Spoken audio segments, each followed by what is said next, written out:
Hey, this is the Bachata Knight. I'm about to break down and critique my fighting from last weekend's Longsword Duel, but real quick, this was the highlight of the entire night for me. Seeing Michael Luch do this somersault in armor. If you ever wondered how hard it is to move in armor, this guy shows you. Let's just watch it again real quick here. Real close, in slow motion. That is freaking awesome. A somersault in full armor.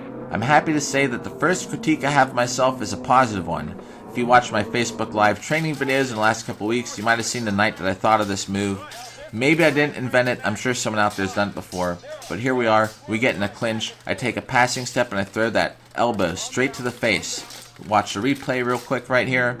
There's a lot of force behind that, and if you watch, it was at least somewhat effective. Damien ended up with his back to the rail. He didn't swing for a few seconds. I may have knocked him off his game. Too bad I was not able to capitalize on that a little bit more. But I'm counting that as a positive moment because I actually threw that move I thought of in my training into the fight. My second critique is going to be a negative on myself where I was not able to land pummel strikes effectively. As you see, I'm chasing Mike around here. I went for 3 or 4 of them. I was not able to do it. Mike's very experienced, so I should realize it's going to be hard to do it anyway. Same here with Damien, but I get him in the corner. I was not able to land pummel strikes. Looking at the film, I think that I need to realize that there's probably better times and opportunities to do it. I shouldn't just be trying to land them when someone's on guard and I'm chasing them around. But, speaking of that, a plus side is I am aggressive. I like to push forward. I train my endurance to be on the move and on the go and pushing forward, so at least I'm happy about that. I feel a lot of the fights I was the aggressor and pushing on, so I'll count that as a plus. Now here's something really funny. Like I said a moment ago, Mike is a very experienced fighter, and they were talking about that waiting for our match to begin. So I actually had no clue that I won that first round until I was watching this video. It goes to show you how things can get in your head. I was standing there, wasn't listening to what the announcer was saying, thinking of some strategy, how am I going to win against this guy. Just a disclaimer though, is he had just fought somebody with this double elimination bracket, so he had a lot out of the gas tank already.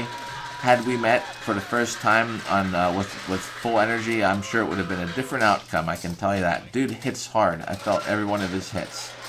The next critique here is another one, some good, some bad. So the cool thing I thought is how my instincts came out again from training up at Broken Plow for German Longsword. They said 10 seconds left. I was feeling it. I was a little beat. So right here I did like a 4-hit combo. 1, 2, 3, 4. And that was like my longest combo of the night that I put together actually. The bad thing is though, afterwards when we were watching this stuff together as a group, Michael Johnson assured me he'd be able to counter that. And he told me how, so I learned some things about that also, where that might not always be the best thing you want to do. So, some good and bad things there, my thoughts on that part of this clip.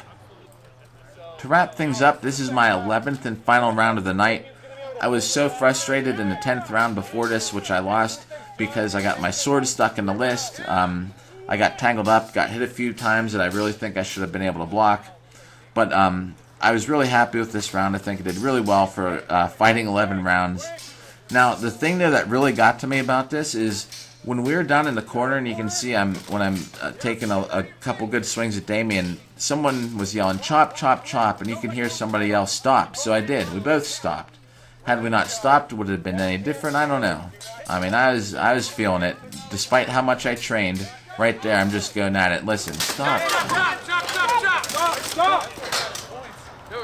See, and I walked away, like, we both sort of stopped, and then they're like, fight. I'm like, what is it? You guys aren't done yet.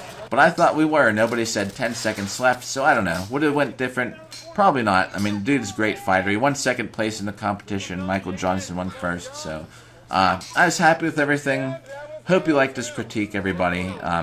Like the video if you liked it.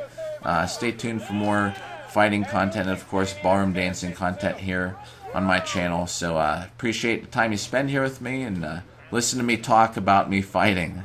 Catch you all in the next video. Take care.